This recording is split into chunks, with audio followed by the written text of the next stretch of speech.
And what I don't understand, Jammeh for 22 years have spent financially, morally, to build up a party, to constitute that party. And in fact, there was a time he won all the constituencies in this country in an election. The current regime is comfortable, benefiting from this former structure that Jammeh has invested in for 22 years. From alliance with this political party, getting benefit from that human resources Jammeh has constituted and built for 22 years. You are comfortable with that, but you are not comfortable with him coming back to this country. Honorable Speaker, let's talk about the most recent. The Victims Reparation Commission submitted a budget to the government that should be used for reparating the victims, which is more than 30-something million. Imagine what has been approved for them. It's 20-something million, which cannot even cover what they want to do for the victims. That should be the focus of the government right now, to allocate sufficient resources for the reparation. That's not what the government is doing. But instead of seeing Jammeh coming as a threat, if Jammeh has banned Saboda's party, but President Barrow has benefited from Jammeh's party from the structure. So that tells you that, you know, I want to tell people one thing. Everything that comes from this majority sometimes is an irony. You know, when we were looking at the constitution here, somebody said something. Somebody look at the story. Honorable member, don't go out of order, please. I'm not going out, please. Honorable Speaker, don't distract me. Somebody made a story, and the person made a story to say Sulu and Sam. When Sam was asking Sulu, Imanta Sulu the lady Bulu Muta, Wata Sulu Asimo Muta. Then Sulu Nada Sulu Ayi Bulu Muta. But what he was saying, Honorable Speaker, is he's telling us, what we are denying us is exactly what we wanted. That's what he was telling Parliament. That what we are denying us is exactly what we wanted. Do you understand? So these people have to stop these political statements.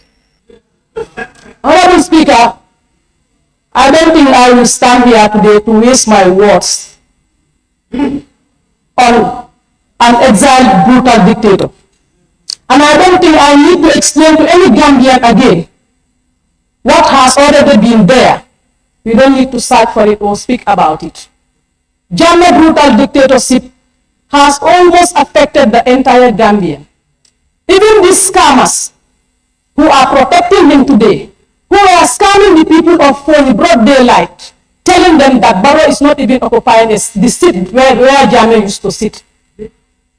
These scammers who continue to mislead the people of Foni, telling them that Jammeh is coming. Jammeh have been dreaming since 2020, 2021. But let me just ask, who pleased Jammeh hand to send him out? And who stopped him from coming? If he is man enough, let him come. We destroyed the tyrant and sent him out of this country, and he cannot be a leader here anymore. Jammeh is not even fit to lead a house. Why are they coming? Let them go and send out the securities in Jammeh's house. Because they said the securities were occupying his house in Kanilai. Jammeh crime has gone below universal jurisdiction. So I don't think we even need to waste our time on Jammeh. The only space that Jammeh have now, he is at the bush, chatting with the monkeys and goats. That is what he deserves.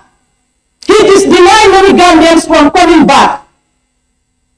I think today, the foreign people or the scammers are not Point of order. There is a point of order. I'm not allowing him. No, there is a point of order. Point of order 29.4. No members and input in 29.4. It's at the out of order to use offensive and insulting language about members in the chambers. He said the people of Polu, the scammers. Wait. Honorable member, nominated member. Can I see, please, honorable members and nominated member, please, there's a point of order. It is not your duty to rule on his point of order. Please be silent and allow him to proceed and let me deliver judgment on that. Honorable member, please go ahead. Honorable Speaker, as I said, I'm rising on point of order 29.4. It shall be out of order to use offensive and insulting language in the assembly. Now, the honorable nominated member, Fatu Matake Jawa, she said the scammers, and she said the people of Poli are scammers. That is out of order. That is out of order. Order. Honorable members, order. Honorable members, please order. Honorable members, order. Lower Salum, Nyani, Councillor, please. Member for Lower Salum, stop that. Order. Honorable members, we all had a nominated member. She never referred to the people of Woni as scammers. She said some scammers and all that. And I cannot accept that the word scammer is offensive or insulting. You are out of order. Thank you very much, Honorable Speaker. I say the scammers who scam the people of Sony to come to this parliament, and they are still scamming them to regain their seats. The language is very clear. Stop scamming people and stop the misleading statement. Poor people deserve better. But let me tell you, that small population cannot destabilize this country. We fought in our heart and sweat to dislodge that tyrant. And the democracy that the Gambians are enjoying today, you cannot spoil it. There is a prayer going on, a spiritual prayer that is going on in Foni today. And they said they will put on a blood and start beating their calabash to cause this government and pray for the former exiled president to come. And I know those who organize it. Member for Pasalum, you have the floor. Thank you very much, Honorable Speaker. And I also thank my brother from Salum for bringing such a matter, because this is a national concern. Honorable Speaker, we are all Gambian citizens, and every Gambian citizen actually has the right to be a resident of this country. That is fundamental, and there's no question about that. But it's also equally important for us to understand that any Gambian that has caused pain and suffering to the people of the Gambia, the law must deal with you. It must be very clear. Honorable Speaker, I understand that in the Constitution, section 69, subsection 3, if you allow me to read in relation to this thing we are dealing with here, section 69 of the Constitution, which is the immunity from civil or criminal proceedings of a former president. Subsection 3 says, after a president has vacated the office of president, A, no court may entertain any action against him or her in any civil proceedings in respect of any act done in his official capacity as president. B, it says a criminal court shall only have jurisdiction to entertain proceedings against him or her in respect of acts or omissions alleged to have been perpetrated by him or her while holding office as president, if the National Assembly has resolved on a motion supported by not less than 2/3 of all members that such proceedings are justified in the public interest. Honorable Speaker, I think it's quite evident that if this National Assembly is serious in supporting the victims of the former president, I think now is the time for us to move the motion. Now is the time for us to move the motion to create the path for the executive to do the needful. Every government here, in one way or the other, you have been a victim. Some are economic victims, and some actually are talking about lives. So this is not a joke.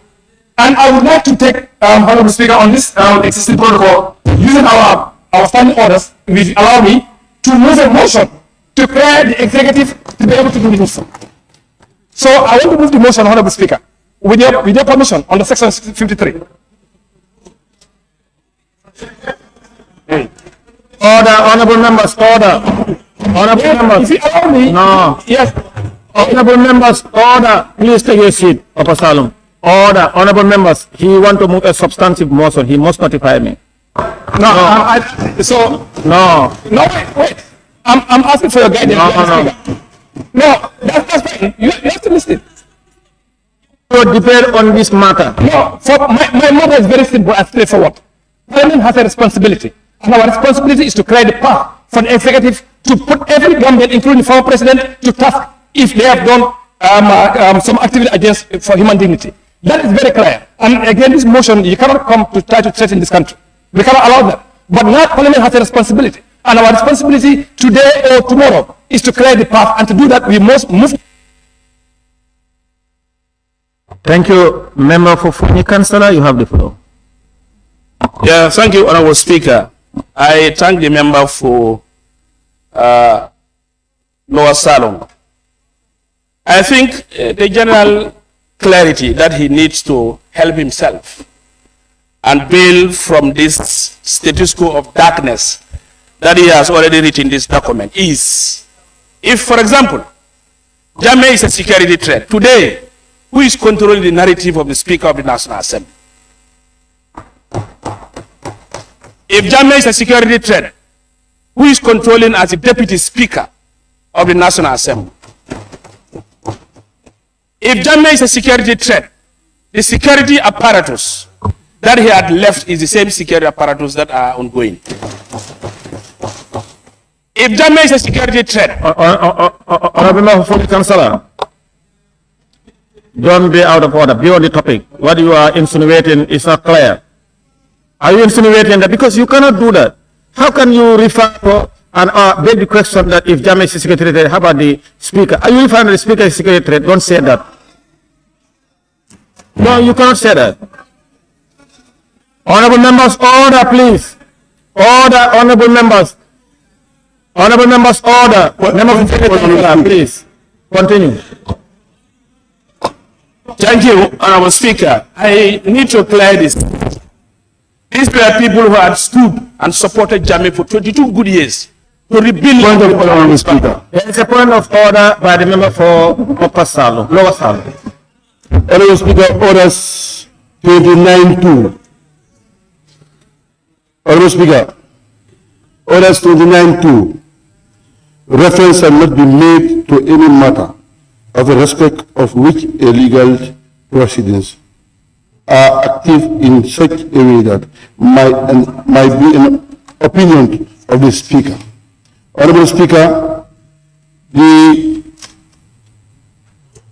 prerogative and interest of the parties thereto. Honorable Speaker, I was trying to quote. You must wait. I'm trying to use 29.5. Yes. No member shall put improper motive to any member, to any other members. Honorable Speaker, the subject matter here is the phony councillor trying to make reference on the speakers, deputy speakers, and the securities. Honorable Speaker, what has happened in this country